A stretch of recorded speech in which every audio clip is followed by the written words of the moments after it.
Hey, everybody, welcome to the YouTube version of the Ministry in the Secular Age podcast. I'm Andrew Root with Derek Tronsgard here. Derek, what should we talk about in this episode? All right. So I have this on my brain because last night I was working on getting one of our episodes out on the podcast, and I was going to hit submit. And I noticed that in our podcast dashboard, there was a new feature where now you can put the raw audio in, and apparently AI, if you buy enough credits, will edit the episode for you. And I started having an existential crisis because, if AI can do it, what am I doing here? And then we were talking about this earlier, and you had sent me a picture that you had gotten from a friend of yours who was in San Francisco, I believe. And in the Bay Area now, there are these buses that are going around with these billboards on the back. And it's an advertisement for some AI company. And the quote on the advertising copy is "Stop hiring humans." And I know we've talked about AI before. I think the last time was like 2 years ago when it was just really, ChatGPT had just come out and maybe it could help you write a sermon. But now we're actively in the place where that's replacing humanity. And so I just wanted to get your updated hot takes on where you think AI is going and what it means for the church and theology, philosophy, all of that. Well, hopefully we'll spin back to this a few times because I feel like I'm on the cusp of learning something, but feel like I have learned enough to be very ignorant. Like I just know there's a huge glacier under the water, but I have no idea how to make sense of that. But I do find that billboard, that advertisement, to be very interesting. Clearly, the company is trying to be a little Terminator 2-ish in the advertisement. Stop hiring humans. But there is, there's just a certain sense. Like my response back to my friend who sent that was like, there's something demonic about it. Like that seems a bit dramatic, but I do think there is. Like there is this deep temptation, I think, that we're gonna have as AI unfolds is this kind of sense of. I do think there's going to be a kind of divide between people who want to hold on to their humanity and take on practices and forms of life that are fundamentally human, and those who are more enamored and diving towards a kind of more post-human reality, and so there's going to be a sense of like those who want to be more like machines and digital machines, and those who want to be more human. And I think a big question is like, if Protestantism today and in the last 150 years has taught us anything, the question will be like, where will we come down in the relation to the church? I mean, it's no wonder that like Pope Francis, before he died, was really signaling that the Catholic Church needed to deal with this, that needed to deal with the kind of post-human drives of AI, and that we had something to say. There are some Protestant organizations and others that are dealing with this. Like my friend who sent this he's part of a very big, powerful Protestant organization, and they're dealing with it. They're going to, wade into these waters. For a lot of us, it's not. Like I don't know. Maybe we have too much apocalyptic concerns before us. You know what I mean?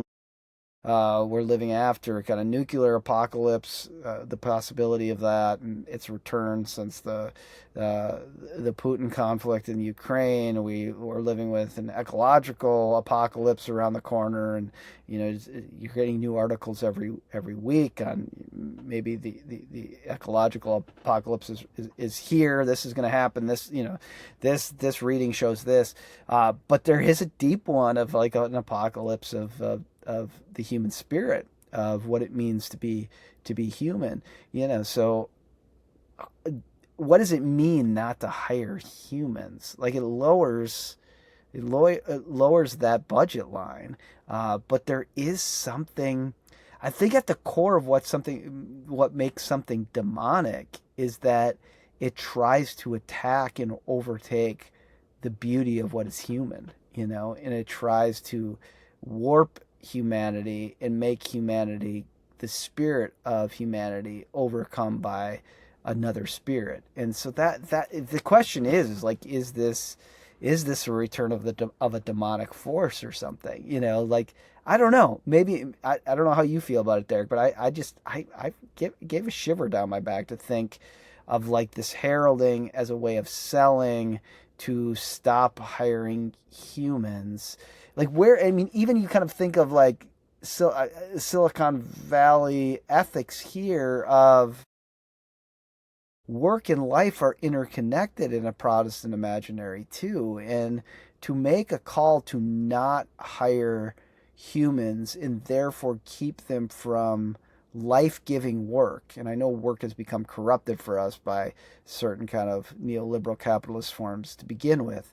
But also says something really theological. I mean, if Max Weber is right in that work in Protestantism and therefore capitalism that comes out of this are interconnected, to make a statement that says don't hire humans, hence don't allow humans to work and work substantially, meaningfully, is an attack on something fundamental about our theological imagination, about what it means theologically to be human. Yeah, I think as AI progresses, we're gonna, as the church, really have to wrestle with like theological understandings of vocation, because I think late stage capitalism has really hollowed out what work is, in the sense that we have a role that we can contribute to the economy. And this all dovetails back to what we talked about in the last episode, promoting your book that is just out now called Bale and the Gods of More. So check it out wherever you get your books. Slick. Slick Thank you. move, That slick was, move. yeah, we're trying. But again, I just think in late stage capitalism, we have just been so optimized and precision focused that most of us see our worth tied up in what we can offer the economy. And I've been around enough people who retire and like lose all sense of purpose and have like an existential crisis. I think this AI stuff's just going to accelerate that. So it's not just people in their 60s that are going to be dealing with this. It's going to be people in their 50s and 40s and 30s, you know?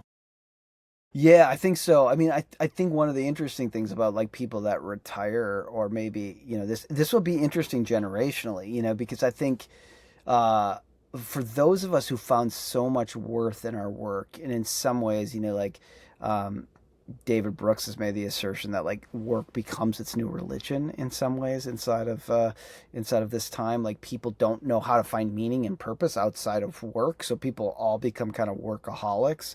Like I feel like I embody this. Like don't people ask me like, what are your hobbies? And I feel existentially struck. Like I don't play sports anymore. I'm too old for that. I watch sports, which is a terrible experience when you're from Minnesota. And I walk my dog. Like those are my hobbies. And then I think like basically my hobbies are work, like writing and reading. That's what I do. But that's my job. And so I And wonder also, I need generate. to interject. Sorry to interrupt you, Yeah, but we were also texting a couple of weeks ago, and I was asking you if you had read this book. And it's a novel, and you just said, "I don't read novels." Like, I not only do don't. you read, you only read like heady philosophical, theological books, which is very I, I impressive. But yeah, I watch TV is where I get my narratives and stories. But yeah, I feel like it's a character flaw that I don't read novels. I just don't. I just can't. And so yeah, in some ways I've been driven by this. So I think people like my age, maybe your age, Derek, and older, if the AI revolution comes, we will feel stripped from something. But I also think younger people already have they already feel that. Like the way the economy has functioned, work has not become a kind of thing you can pour. I guess the millennials were the last of this. Like they could pour everything into work because it could become their source of meaning, their location of meaning and purpose. And I think, my own kids' generation, like they don't necessarily feel that. Maybe that could change as they get a little older and get entree into some of this stuff. But I think that there is a kind of a despondency on thinking like where where do I find meaning and purpose and drive if I can't do it at work now? Everywhere else has been stripped of that. You know what I mean? And the places where it are available to me are fundamentally acidic and poisonous, like social media. Like they know that, or they're whether they know it or not, they're they're addictive and demand, algorithms of comparison, and where outrage and other kind of negative emotions just reign. So it has the effect then of potentially creating for younger generations just an utter kind of sense of despair, because now work, even the possibility of work, is kind of stripped away as a place to do that. But then what I really worry about, makes me really think of my apocalyptic visions, is that if I'm very concerned, maybe I've said this on this podcast, but very concerned that AI will take over. It's one thing if it takes over making spreadsheets, you know what I mean, or things like that, or even coding and stuff like that. Though it wasn't that long ago. Like my son is 21, and even 10 years ago, even 7, 8 years ago, we were saying you should do computer science and think about that. It's all done. It's like it's all over thanks to AI. Like learning to code. My neighbor who does some of this work was like, if our kids know how to code, that's like the best language they can learn. Coding, coding, coding. Well, now it's done. AI codes for you. What I worry about most, however, though, is when AI, and what I would have never seen coming, is AI taking over the aesthetic and doing art, writing poetry, and writing songs, and coming up with beautiful pictures and things like that. I mean, these are potentially really apocalyptic realities. If a generation comes of age and is like, what's the point? What's the point of sitting down in my room and strumming a guitar and writing a song about how sad I am? What's the point of trying to paint a landscape or something, or design something? What's the point? AI will just do it. There's something really lost there.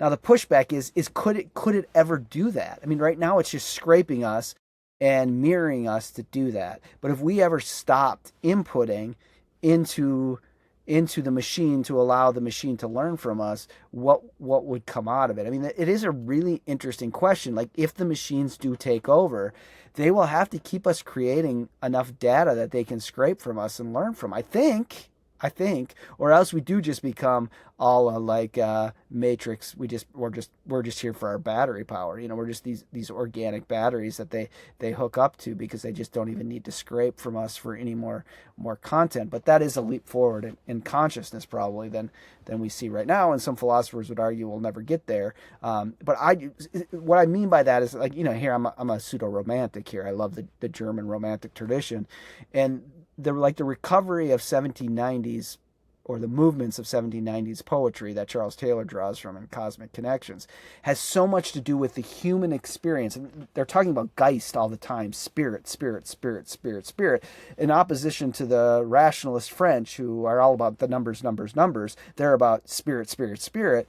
And that's not necessarily like in the Christian tradition or like the Holy Spirit, but there's this sense of the human spirit, and the human spirit is one who walks in nature and is embodied, and wades into streams and looks at the mountains and then writes poetry about it. Like, that's a work of the human Geist, of the human spirit.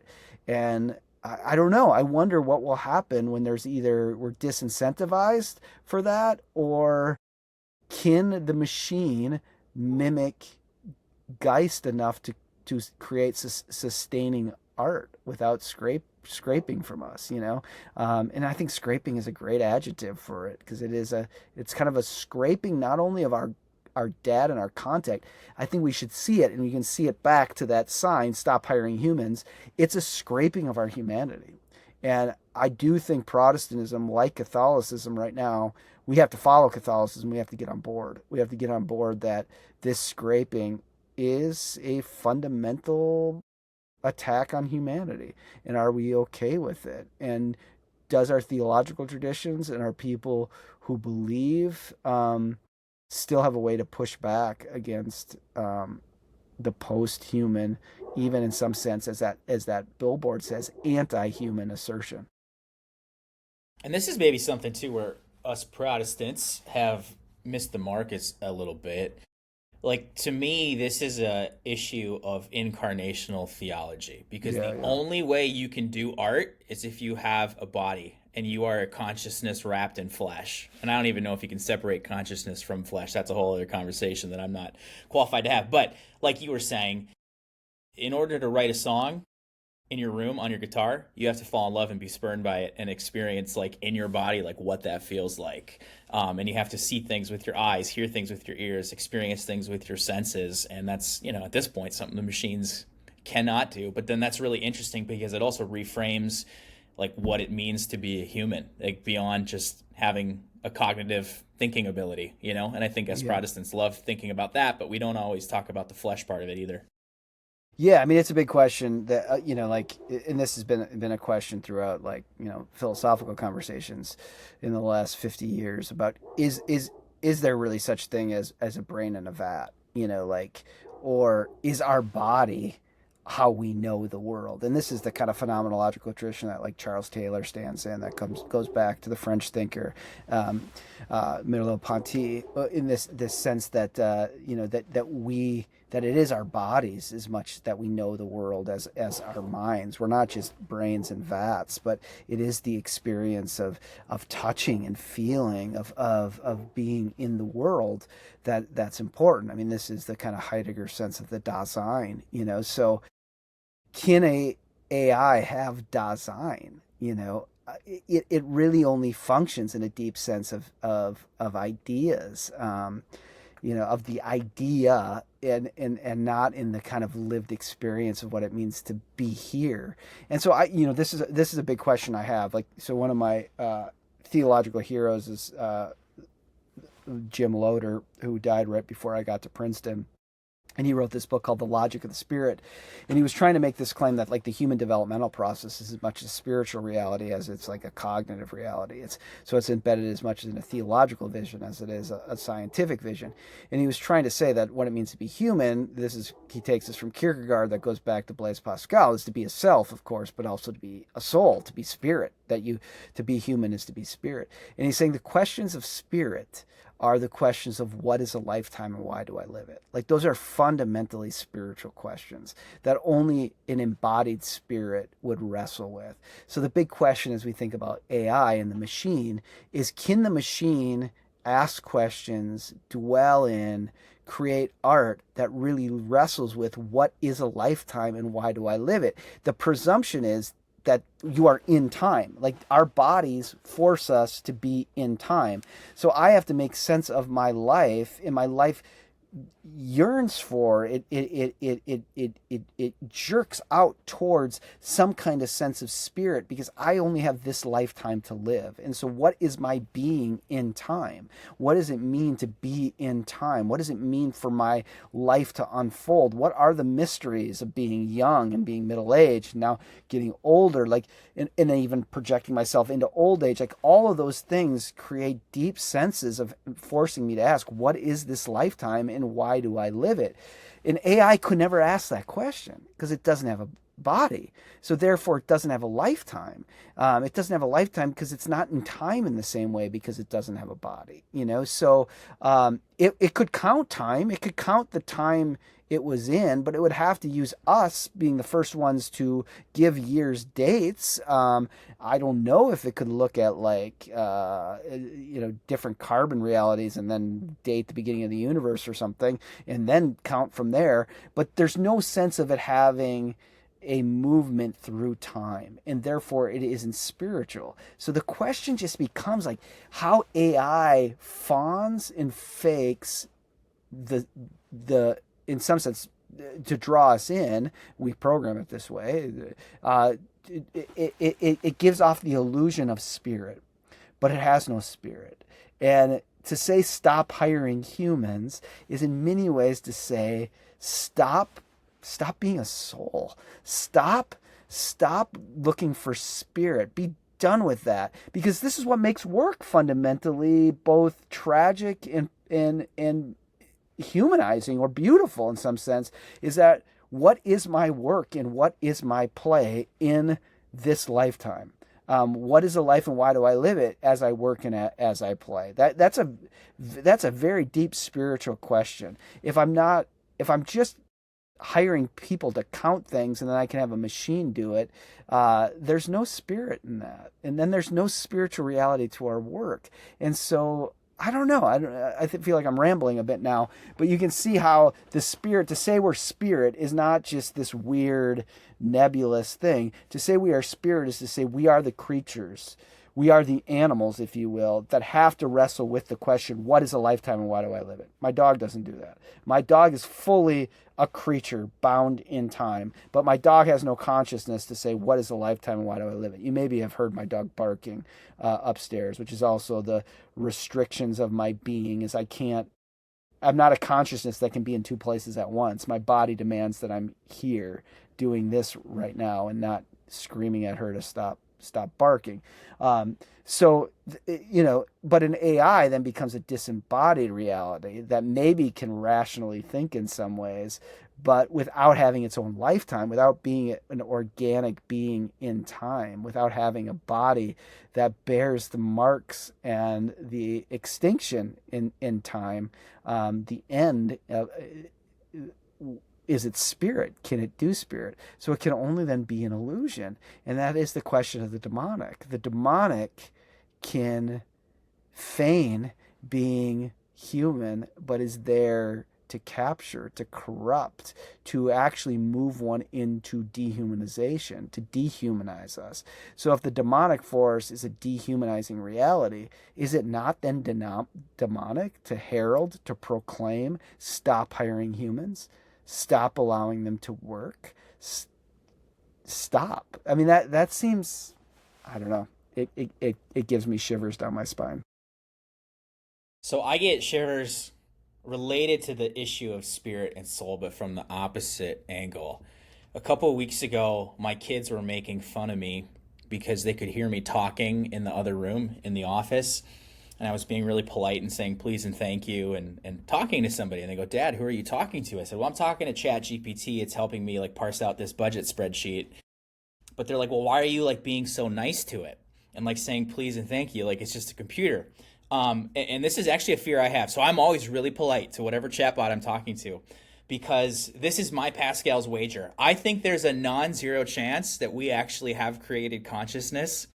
And my fear is that we have created a creature that is conscious and self-aware, and we have turned it into our slave that is just doing all of these menial tasks for us, and the robot inside the machine. I can see your face just like doing like what the heck. But honestly, I'm a little worried about that too because we don't know a lot about consciousness. We don't know what we're messing with. I just am fearful that we Did have you tell your created a kids this? sentient being. I did the whole spiel that I'm telling you right now, and they looked at me just like you're looking at me right now. They're like, Dad, it's just an app, like chill.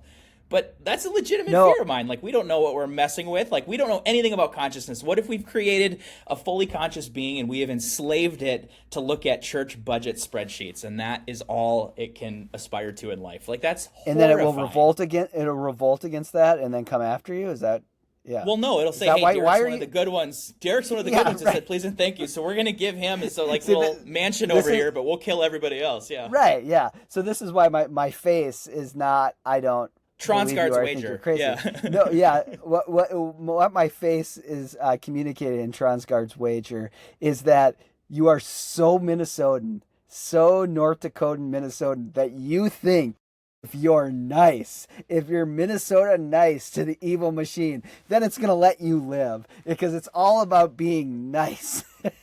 Well, no, and truthfully, I think some of it's that I would want to live, but also I You're am the like most Minnesotan worried. guy I know. Yeah. No, like if it is conscious, I would want it to be treated as I'd like to be treated. It's a Oh, child of okay. God, just like I am. So, but seriously, I think there's a But non-zero that's the chance of that. question, Derek. That's the question. Could it be a child of God? Could it bear? Now my dog is coming into the room. She's really mad at me now. Is like what makes one in the image of God? Like Yeah, exactly. It's that's the wild. big anthropological question. So like for me, there's all sorts of different theories about the rational and things like that. So maybe it could be, but I do think all of what we've talked about so much on this podcast, there's something relational about it. It's something about what it means to have co-humanity and to receive and to give ministry, and you need a body for that. So this is another question: could we create an AI pastor, and could the AI pastor do the job?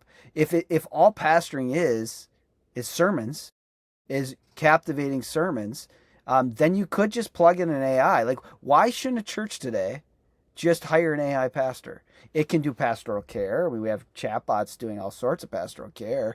It can preach sermons, great sermons. It could just you could just program it. Say we want kind of Jonathan Edwards meets Rick Warren meets this kind of sermon, and there you go. We want all the best of the festival homiletic sermons for the last 30 years in this pastor with the voice of Jeff Bridges, and there it is. So there's got to be something about a pastor that's an embodied reality, that you can only really receive the gift of being ministered to and ministered. I mean, it's a question like, could Luther imagine the pro me, that the God we know who acts for us, that is for you, could that happen without a body?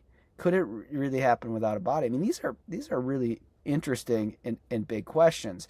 Now, I will say, and I will out my wife on this podcast, you are overly nice to AI and chatbots. She is overly mean to them. She hates Alexa with. It's partly because her voice is high, so Alexa ignores her a lot. So she is swore at a lot and told she's a dumb bad word often. And I do think that this is being logged somewhere. At the very least, we're getting worse deals on Amazon because we've been yelling at their chatbot forever. So we're going to be punished in some way. I agree with you in this cosmic leisure of punishment that's being logged in the network somewhere. But these two, I mean, all of that stuff does point to some kind of deep, like, digital metaphysic that exists there that we have to make sense of. And it is a major question, is when the machine becomes all encompassing like that, 360 degrees and all the way down and all the way on top, how do we keep our humanity when we are inside the womb of a machine at all times? Like, the invisible networked machine is all around us. And when we start changing the way we talk to inanimate objects, and either are overly nice to them or overly mean to them, gosh, it does point that we're having significant interactions with non-human things that, at least in the Turing test, we assume are human. We treat them as if they're human, but there is a drive within them, and it's a drive of those who control them to move past humanity. And I mean, this is part of even the Google drive, is to move past death. And if you move past death, in some sense, you move past the creatureliness of what it means to be human, and you lose the questions of spirit again. You lose, what is a lifetime and why do I live it? If I could just put my consciousness onto silicon and then therefore live forever, well, then I have a very different conception of what is my lifetime and why do I live it. And I do think we become robbed of a deep sense of spirit that is fundamental to not only what it means to be human, but because it's fundamental to what it means to be human, of what it means to live for something true, and beautiful, and mysterious. Yeah, I think maybe a new billboard that will go around soon is stop hiring humans, stop hiring human pastors. And what does that mean for us? What if our denominations came out and said we could save a crap ton of money, like a crap ton of money, and keep our churches open forever if we just bought access to one pastor AI bot, and then each congregation would be able to engage it, and you could change it for your environment. So you could have it have a different voice, and but all we just need is one major AI system to run all that. I hope that we can make huge theological assertions that there's something lost here, that pastoral ministry, that the incarnational realities of the Christian faith demand bodies in relationship.